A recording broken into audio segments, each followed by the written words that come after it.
لا تلبسوا الحق بالباطل ولا تکتموا الباطل وانتم تعلمون، نہیں حق کو چھپائیے نہ ہی باطل کو چھپائیے۔ حق بولنے سے نقصان نہیں ہوتا، باطل کو حق بنانے سے نقصان ہوگا۔ سچ کو سچ بتائیے، باطل کو باطل بتائیے، یہی تو معیار ہے۔ درسگاہ حسینی سے یہی تو سبق ملتا ہے، مجلسوں میں آنے سے یہی تو سبق ملتا ہے کہ جو حق ہے اسے حق کہیے، جو باطل ہے اسے باطل کہیے۔ حق کو چھپایا نہیں جاتا اور باطل کو بھی چھپایا نہیں جاتا، حق کو بھی آشکار کیا جاتا ہے، اس میں فائدہ ہے، باطل کو بھی آشکار کیا جاتا ہے، اس میں فائدہ ہے۔ اب قرآن نے یہ کہا کہ قرآن میں جو کچھ بھی نازل ہوا ہے وہ حق ہے۔ ایک سلوات پڑھے گا محمد اور آل محمد۔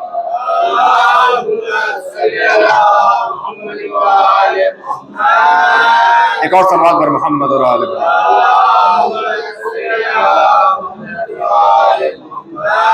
اب یہی سوال مولا کائنات سے پوچھا گیا، مولا یہ بتائیے کہ انسان مجبور کتنا ہے اور مختار کتنا ہے، انسان آزاد کتنا ہے اور انسان مجبور کتنا ہے؟ تو میرے مولا نے بڑا آسان سا جواب دیا کہ دیکھو، پہلی بات تو یہ جو حق اور باطل کا جو معرکہ ہے، حق کیا ہے باطل کیا ہے، از اول تا ابد، جب سے دنیا بنی ہے اور جب تک دنیا رہے گی حق اور باطل آپس میں ٹکراتے رہیں گے، یعنی حق بھی رہے گا اور باطل بھی رہے گا، جہاں جہاں حق ہے اس کے مقابل باطل ضرور رہے گا۔ تو اب مولا کائنات سے یہ سوال ہوا، میرے پروردگار میرے مولا یہ بتائیے کہ انسان مجبور کتنا ہے اور آزاد کتنا ہے، غلام کتنا ہے اور مختار کتنا ہے؟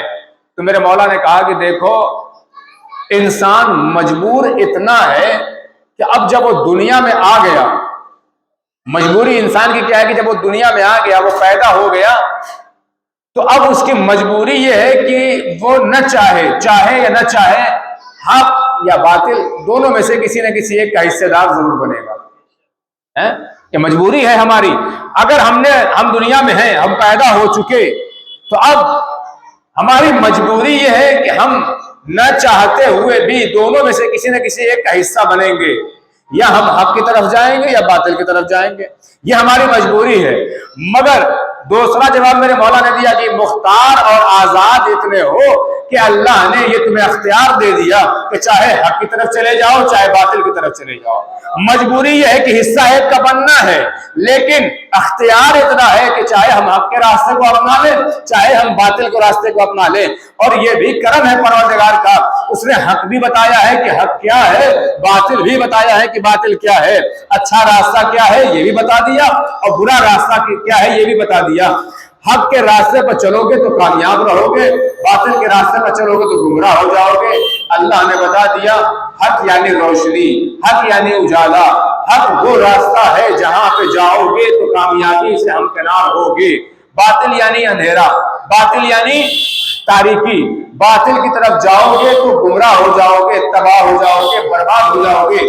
جب یہ راستہ کلیئر ہو گیا کہ حق کیا ہے باطل کیا ہے، تو یہ اختیار بھی دے دیا کہ اب چاہے تم حق کے راستے کو اختیار کر لو چاہے باطل کے راستے کو اختیار کر لو، یہ ہے اختیار۔ اور مجبوری یہ ہے کہ ہمیں کسی نہ کسی کا حصہ بننا پڑے گا۔ ایک صلوات پر محمد اور آل محمد۔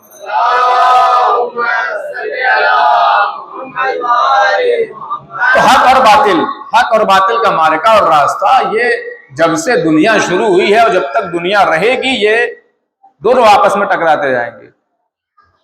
اب اللہ نے سب سے پہلے آدم کو بنایا، آدم ہے حق، آدم کو بنایا تو حق بنا کر کے بھیجا نا، آدم کو حق بنایا۔ اور میں پہلے ہی عرض کر چکا ہوں کہ جب حق ہے تو اس کے مقابل میں باطل بھی آئے گا، تو آدم ہے حق، اور جب آدم کا پتلا بنا تو اس حق کے مقابل میں ایک شخص آیا جس کا نام ہے ابلیس۔ اس کا مطلب حق کے مقابل میں جو آتا ہے وہ باطل ہوتا ہے۔ اور جب آدم کی حیات جہاں سے شروع ہوتی ہے، یہ دو چیزیں ذہن میں رکھیے گا کہ جب آدم کو بنایا تو آدم حق کے نمائندے، حق ہے، جب حق ہے تو حق کا کوئی نہ کوئی مقابل ہوگا، اور حق کا مقابل ہوگا تو اسے کہا جائے گا باطل، حق کے مقابل میں باطل۔ آدم کے زمانے میں باطل کا نام پڑا ابلیس، کیونکہ سب سے پہلے آدم کے مقابل میں ابلیس آیا، لہذا حیات طیبہ آدم میں باطل کا نام تھا یزید۔ یہ پوائنٹ ذہن میں رکھیے گا، آدم نے باطل کا نام کیا رکھا؟ ابلیس، کیونکہ ابلیس نے باطل یعنی حق کا مقابلہ کیا، تو حق کے مقابل میں جو بھی آتا ہے وہ ہوتا ہے باطل۔ آدم نے اس باطل کا نام رکھا ابلیس۔ میں اسے امام حسین تک لے آؤں گا۔ آدم کا زمانہ گزرا، نوح کا زمانہ آیا، اللہ نے نوح کو بنایا حق۔ اللہ نوح کو جو بنا رہا ہے وہ نوح ہے حق، اور حق کے مقابل میں جو بھی آتا ہے اسے کہتے ہیں باطل۔ اب جناب نوح علیہ السلام اس ذات گرامی کا نام ہے۔ دیکھیے جو اللہ حق نبیوں کو حق بنا کر کے بھیج رہا ہے تو خالی ہاتھ نہیں بھیج رہا، کوئی نہ کوئی کوالٹی، کوئی نہ کوئی صفت اس کے اندر پائی جاتی ہے جس کی وجہ سے وہ حق اپنے آپ کو حق ثابت کرتا ہے۔ نوح حق بن کر کے آئے، نوح حق بن کر کے آئے، ان کے مقابل میں جو آ جائے وہ باطل۔ نوح حق، نوح کے مقابل میں جو آ جائے باطل۔ تو اب تاریخ اٹھا کے دیکھیے کہ نوح کے مقابل میں کون آیا؟ کہ نوح کے مقابل میں ان کی بیویاں، نبی کی بیویاں، تو نبی کی بیویاں باطل۔ خاندان گھر معیار نہیں ہے، اگر غلط راستے پر چلنے والا چاہے نبی کی اولاد کیوں نہ ہو، نبی کی زوجہ ہی کیوں نہ ہو، قرآن اسے کہتا ہے کہ یہ باطل ہے۔ قرآن دیکھیے کوئی معیار نہیں ہے کہ میں اچھا ہوں تو میرے گھر میں اگر کوئی اور بھی ہے وہ غلط بھی کر رہا ہے تب بھی میں اسے اچھا کہوں، یہ کہاں کا انصاف ہے؟ نہیں، میرے گھر میں اگر کوئی غلط کر رہا ہے تو میں اسے غلط کہوں گا، یہ قرآن کا معیار ہے۔ اگر کوئی اس کے خلاف جاتا ہے تو وہ حق کے خلاف جاتا ہے۔ تو نوح کو اللہ نے حق بنایا، اب اس کے مقابل میں جو بھی آئے گا وہ ہوگا باطل۔ تو نوح کے مقابل میں ان کی بیویاں آئیں، وہ باطل۔ زمانہ اور آگے بڑھا، زمانہ اور آگے بڑھا، ابراہیم کا زمانہ آیا، ابراہیم کو بنایا اللہ نے حق، اس کے مقابل میں جو آ جائے باطل۔ ابراہیم کے مقابل میں کون آیا؟ نمرود، باطل۔ ابراہیم کے مقابل میں نمرود، باطل۔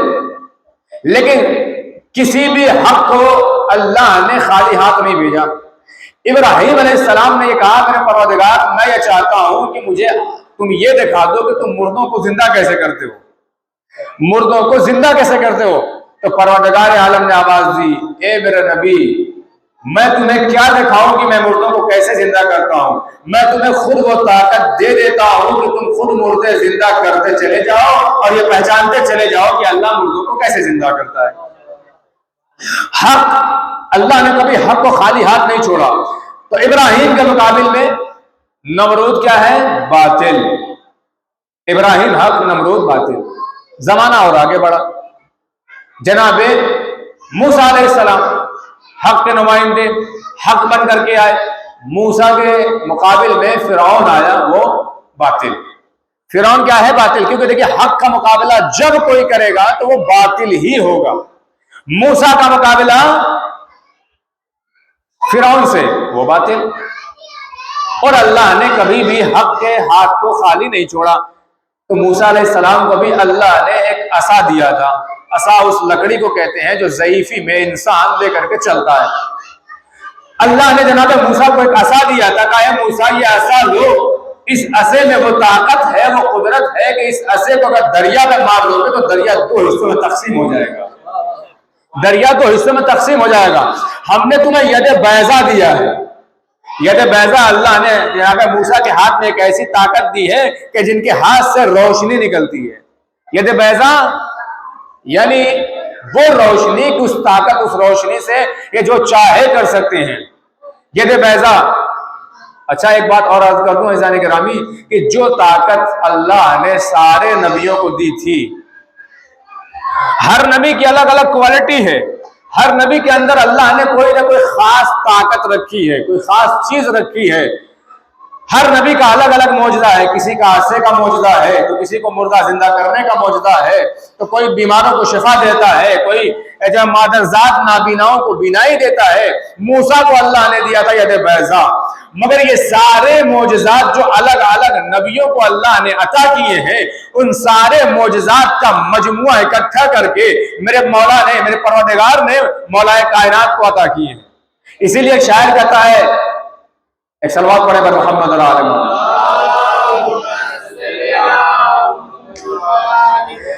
شاعر کہتا ہے حسن یوسف دم عیسیٰ ید بیضا داری، فارسی کا شعر ہے، حسن یوسف دم عیسیٰ ید بیضا داری، آنچے خوبا ہمیں دارند تو تنہا داری۔ ایک صلوات پر محمد اور آل محمد۔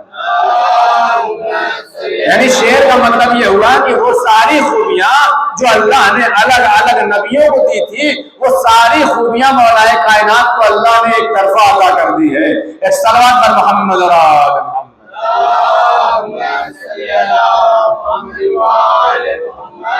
تو موسیٰ حق کے مقابل میں فرعون باطل، زمانہ اور آگے بڑھا، عیسیٰ کا زمانہ آ گیا ہے۔ عیسیٰ کا زمانہ جب آیا تو عیسیٰ حق کے نمائندے، حق، ان کے مقابل میں جو آ رہا ہے وہ باطل۔ ان کے مقابل میں کون آیا؟ خود قوم عیسیٰ ان کے مقابل میں آئی، حق یہاں تک بڑھی کہ انہی کی قوم والوں نے جناب عیسیٰ کو سولی تک چڑھا دیا۔ یہ سب باطل۔ یہ زمانہ چلتا رہا،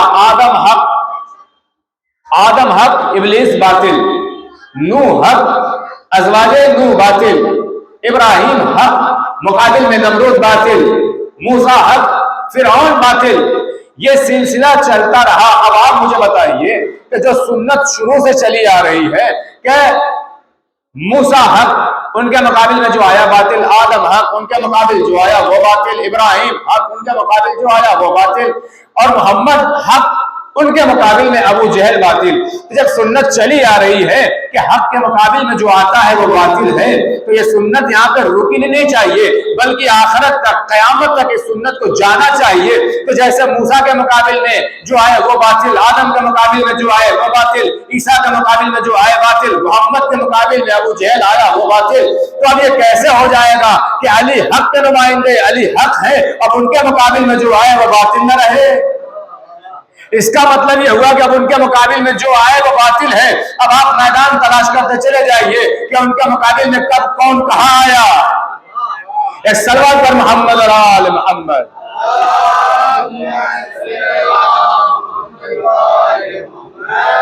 عزیزان گرامی، پیغمبر کی نبوت پہ نبوت کا خاتمہ ہوا ہے، حق کا خاتمہ نہیں ہوا۔ تو یہ کہے خاتم الانبیاء ہے پیغمبر، بس ٹھیک ہے، خاتم الانبیاء پہ یہ کہا گیا اللہ کی طرف سے پیغام یہ کہ کوئی نبی نہیں آئے گا، لیکن حق و باطل کا معرکہ تو قیامت تک کا ہے نا۔ حق جہاں رہے گا باطل بھی قیامت تک چلے گا۔ یہ میں نہیں کہہ رہا ہوں، یہ خود قرآن کہہ رہا ہے کہ حق اور باطل قیامت تک آپس میں ٹکراتے رہیں گے۔ حق ہوگا تو باطل بھی ہوگا، باطل ہوگا تو حق بھی ہوگا، اس سے کوئی بچ نہیں سکتا۔ تو ایسا تو نہیں ہو سکتا کہ رسول کا جہاں وصال ہوا، جہاں پر رسول کی نبوت کا اختتام ہے، ہاں نبوت کا اختتام ہو سکتا ہے، حق اور باطل کا اختتام تو نہیں ہے۔ لہذا جاتے جاتے نبی نے کہا من کنت مولا فہذا علی مولا، من کنت مولا فہذا علی مولا، جس کا میں مولا اس کے یہ علی مولا۔ گویا نبی اشارہ کرنا چاہتے ہیں کہ اپنے دور میں حق تھا، میرے مقابل جو آیا وہ باطل، میرے بعد علی حق ہے، علی کے مقابل جو آئے گا وہ باطل ہوگا، میرے بعد علی حق ہے۔ اب ایک بات اور قابل غور ہے عزیزان گرامی، یہ شروع سے آدم سے لے کر خاتم تک، آدم سے لے کر آخری نبی تک جتنے آئے اللہ نے سب کو حق کہا۔ آدم حق ہے، ان کے مقابل میں جو آیا وہ باطل، نوح حق ہے، ان کے مقابل جو آیا وہ باطل، ابراہیم حق ہے، ان کے مقابل جو آیا وہ باطل، موسیٰ حق ہے، ابراہیم حق ہے، اسماعیل حق ہے، سارے نبی حق ہیں، اللہ نے سب کو حق کہا ہے، محمد مصطفیٰ کو بھی کہا حق ہے، سارے نبیوں کو حق کہا۔ لیکن آپ مجھے کوئی جھوٹی سے جھوٹی روایت دکھا دیجئے، کوئی تاریخ بتا دیجئے، کوئی حدیث بتا دیجئے کہ اللہ نے سارے نبیوں کو حق کہا اور اس کے بعد یہ بھی کہا ہو کہ حق ان کے پیچھے چل رہا ہے۔ کسی کے لیے نہیں ملے گا، کوئی حدیث نہیں ہے کہ یہ حق ہے اور یہ بھی حدیث ہو کہ حق ان کے پیچھے چلتا ہے مگر بعد پیغمبر. جب خود رسول نے کہا کہ میں اپنے زمانے کا حق، میرے مقابل جو آیا باطل، میرے بعد یہ سلسلہ آگے بڑھا، اب علی حق ہے اور اس کے بعد جو ان کے مقابل میں آئے گا وہ باطل ہے. یہی حدیث نہیں رکی بلکہ کہا الحق مع علی والحق مع علی، یعنی علی حق کے ساتھ ہے اور حق علی کے ساتھ ہے. حق علی کے ساتھ، حق علی کے ساتھ اور علی حق کے ساتھ. حدیث رک جاتی تو بات ختم تھی. اس کے بعد کہا اللہم اجر الحق، حق جدھر جدھر علی جدھر جدھر جاتا ہے حق ان کے پیچھے جاتا ہے. حق جدھر جدھر علی جدھر جدھر مڑے حق ادھر ادھر مڑتا ہے. عزیزان گرامی 1,24,000 نبی سب حق تھے مگر اللہ نے یا اللہ کے نبی نے یہ نہیں کہا کہ جدھر جدھر نبی مڑتا ہے ادھر ادھر حق مڑتا ہے، بلکہ روایت یہ ہے کہ جہاں جہاں علی مڑتے ہیں حق ان کے پیچھے چلتا ہے. اب یہیں سے ایک بات اور ہے کہ سب کچھ حق ہے. کتاب حق ہے، صراط حق ہے، قبر حق ہے، حشر حق ہے، انبیاء حق ہے، سدرۃ المنتہا حق ہے، شجرہ طوبہ حق ہے، کائنات حق ہے، موت حق ہے، حیات حق ہے. یہی بات ختم نہیں ہوئی، لو حق ہے، قلم حق ہے.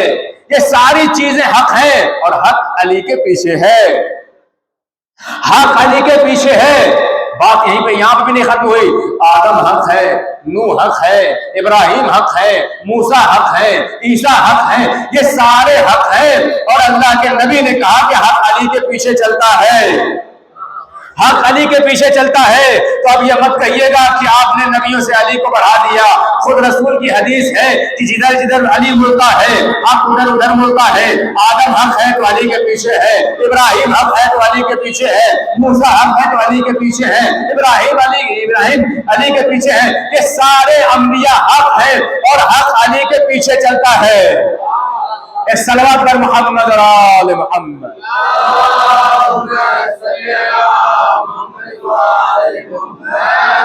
عزیزان گرامی یہ حدیث ہے، میں اپنی طرف سے کچھ نہیں کہہ رہا ہوں. رسول نے کہا نا الحق مع العلی والعلی مع الحق اللہم ادر الحق حیث ما ظہر علی، کہ حق کو ادھر ادھر موڑتے چلے جانا جدھر جدھر علی مڑتا چلا جائے. اب عزیزان گرامی جو جو چیزیں حق ہیں وہ سب علی کے پیچھے چلتی ہیں. یہ ہے حق، اور حق و باطل کا معرکہ ہمیشہ رہے گا. اور بہت اچھی پہچان حق اور باطل کی، بہت اچھی پہچان یہی درسگاہ مجلس حسین ہے کہ اگر اس میں حق سن کر چہرہ کھل جاتا ہے تو سمجھ میں آ جاتا ہے کہ حق والے کون ہیں. چہرے پر جو ہے وہ آثار غم نمودار ہو جائیں تو سمجھ میں آتا ہے کہ باطل والے کون ہیں. ایک صلوات پر محمد اور آل محمد.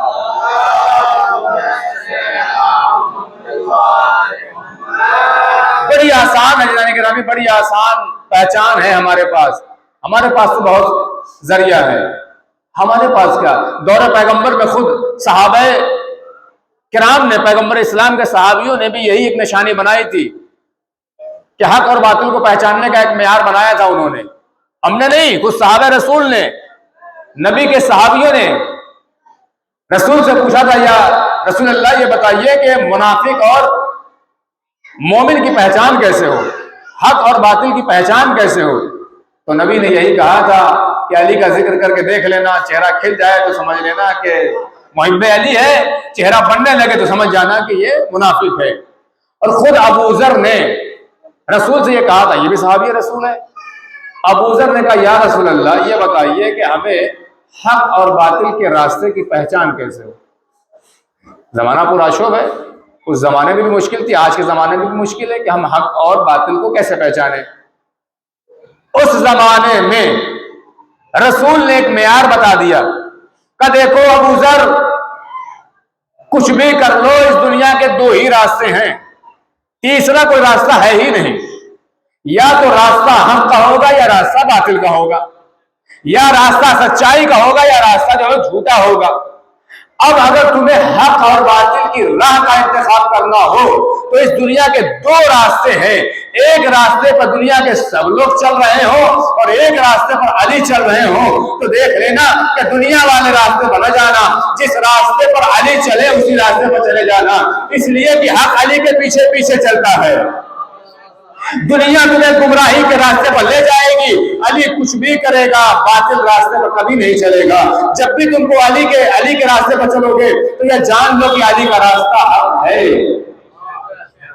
اس لیے کہ علی کے پیچھے حق چلتا ہے۔ آج بھی معیار صاف ہے۔ بتائیے کون ہے جو نہیں جانتا کہ جو دنیا کا سپر پاور ہے وہ حق ہے کہ باطل ہے؟ کون نہیں جانتا؟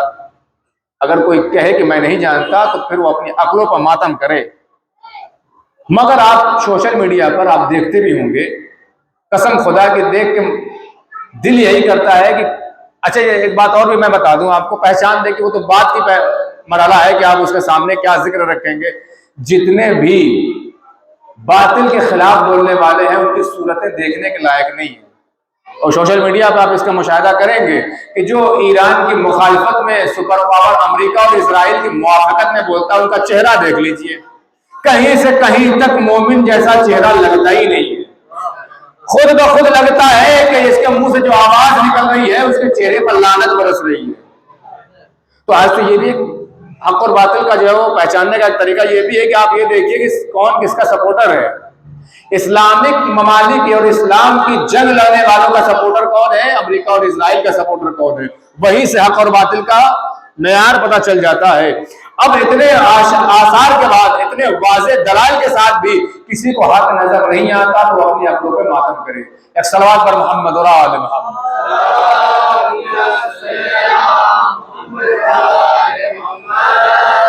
حق اور باطل کو عزیزان گرامی پہچاننے کا جذبہ پیدا کریں، اور کربلا کی جنگ نے تو بالکل واضح کر دیا کہ حق کدھر تھا باطل کدھر ہے۔ اور یہ جو میں نے کہا تھا کہ حق اور باطل، جناب آدم علیہ السلام کے مقابل میں جب ابلیس آیا تھا تو باطل کا نام ابلیس پڑا، یعنی جو حق کے مقابل میں آئے گا وہ باطل ہے اور وہ باطل کا نام ابلیس ہے، کیونکہ سب سے پہلے باطل یہی تھا۔ لیکن جو یہ معیار آگے بڑھا جب یہ حسین ابن علی تک یہی معاملہ آیا تو اب رہتی دنیا تک جو حسین کے مقابل میں آئے وہ بھی باطل ہے۔ امام حسین نے باطل کا نام رکھا یزید، اور اب قیامت تک وہ نام جو آدم نے باطل کا نام ابلیس رکھا تھا، اب حسین کے بعد قیامت تک باطل کا نام یزید ہے۔ اور آپ ذکر کر کے دیکھ لیجئے، ایک طرف حسین کا نام لیجئے ایک طرف یزید کا نام لیجئے، دنیا فوراً کہے گی یہ حق ہے یہ باطل ہے، حسین کو حق کہے گی یزید کو باطل کہے گی۔ یہ بھی ایک معیار ہے، اور انسان کو کبھی بھی حق بولنے سے پیچھے نہیں ہٹنا چاہیے۔ اپنا حق چاہے دربار میں جا کے لینا پڑ جائے تو اسے لینے کی ضرورت ہوتی ہے، اور حق کبھی کبھی ہو سکتا ہے کہ کبھی کبھی آپ اپنا حق بولیں تو آپ کو حق ملے نہیں، مگر کبھی کبھی حق اور سچ بول کر کے باطل کے چہرے پر پڑی ہوئی نقاب کو بھی الٹا جاتا ہے۔ اور یہ مجلس عزائے حسین اس بات کی دلیل ہے کہ ہم وہ حق جو چھینا گیا تھا، وہ نقاب جو مسلمان اپنے چہروں پر رکھے ہوئے ہیں، اس مجلسوں کے ذریعے اس احتجاج کے ذریعے ہم اس باطل کے چہرے سے وہ نقاب اتار رہے ہیں جنہوں نے اپنے چہرے پر مکھوٹا پہنے ہوئے ہیں۔ بس عزیزوں، حق اور باطل کا معیار کربلا ہے، حسین ابن علی ہے، ذات اہل بیت ہے۔ آج محرم کی 5 تاریخ بھی ہم سے رخصت ہو گئی، اور یہ تاریخیں بڑی تیزی سے عزیزوں آگے بڑھ رہی ہیں، اور کربلا کے مقتل میں اہل بیت رسول کا دائرہ تنگ ہوتا چلا جا رہا ہے۔ کربلا میں سپاہ اعداء کی تعداد میں اضافے پہ اضافہ ہو رہا ہے۔ پانی خیام حسینی میں اب حالت وہ ہے کہ پانی خیام حسینی سے آہستہ آہستہ ختم ہو رہا ہے۔ مگر عزیزوں، کربلا کے مقتل کو پڑھیے تو ایسا نہیں ہے کہ صرف پیاس بڑوں کو ہی لگی تھی اور بڑے ہی پانی نہیں پی رہے تھے، نہیں، پانی اس حد تک ختم ہو گیا تھا کہ 6 مہینے کا بچہ علی اصغر وہ بھی پیاسا ہے، 3 دن کا بھوکا پیاسا، اور کیسے وہ بچہ پیاسا نہ رہے کہ اس کی ماں کا دودھ بھی خشک ہو چکا ہے۔ اب جب 6 مہینے کے بچے کو تڑپتا ہوا دیکھا ہے امام حسین نے تو ایک مرتبہ رباب سے کہا، اے رباب، اس بچے کو دے دو کہ میں مقتل سے اس بچے کو پانی پلا کے لے آؤں۔ ننھا سا علی اصغر ہے، حسین کے ہاتھوں پر ہے اور حسین لے کر مقتل میں گئے۔ ظالموں کا سامنا ہوا، وہ بات چیت ہوئی امام میں، بچہ پیاسا ہے اپنے ہاتھوں سے پلا دو، مگر عزیزوں جب بچے کی حالت ظالموں نے دیکھی تو وہ سنگ دل فوج بھی علی اصغر کی حالت دیکھ کر انہیں پھیر پھیر کر رونے لگی۔ اور جب عمر سعد نے یہ دیکھا کہ فوج میں انقلاب پیدا ہو رہا ہے ایک 6 مہینے کے بچے کی زبان سے، تو ایک مرتبہ اس ملعون نے کہا اے حرملا اس حسین کے چھوٹے سے بچے کو شہید کر دے۔ اب اس ظالم کا یہ کہنا تھا کہ اس ملعون نے ایک 3 بھال کا تیر لگایا اور وہ تیر سنسناتا ہوا چلا علی اصغر کے گلے پر لگا۔ اب روایت کے جملے ہیں کہ وہ تیر اتنا بڑا تھا، علی اصغر اتنا چھوٹا تھا کہ تیر کا لگنا تھا کہ علی اصغر امام حسین کے ہاتھوں پر پلٹ گئے۔ اجرکم اللہ آزادار ہو، ارے 6 مہینے کا بچہ ہے، ارے خون نکلنے لگا۔ ایک مرتبہ حسین نے علی اصغر کے خون کو ہاتھوں میں لیا اور چاہا کہ آسمان کی جانب پھینکے، آواز آئی اے حسین ارے یہ ناحق خون اگر ایک قطرہ بھی آسمان کی طرف آیا قیامت تک بارش نہ ہوگی۔ چاہا زمین کی جانب پھینکے، آواز آئی اگر زمین پر آیا تو قیامت تک دانا نہ اگے گا۔ ایک مرتبہ مجبور حسین علی اصغر کا خون چہرے پر ملا، ایک آواز دی اب ایسے ہی قیامت میں نانا سے ملاقات کروں گا۔ اے نانا یہ ظالم امت ہے، ارے اس نے علی اصغر کو بھی شہید کر دیا۔ انا للہ و انا الیہ راجعون۔ رضن بے قضائہ و تسلیما لامرہ، سیعلم الذین ظلموا ای منقلب ینقلبون۔ ماتم حسین۔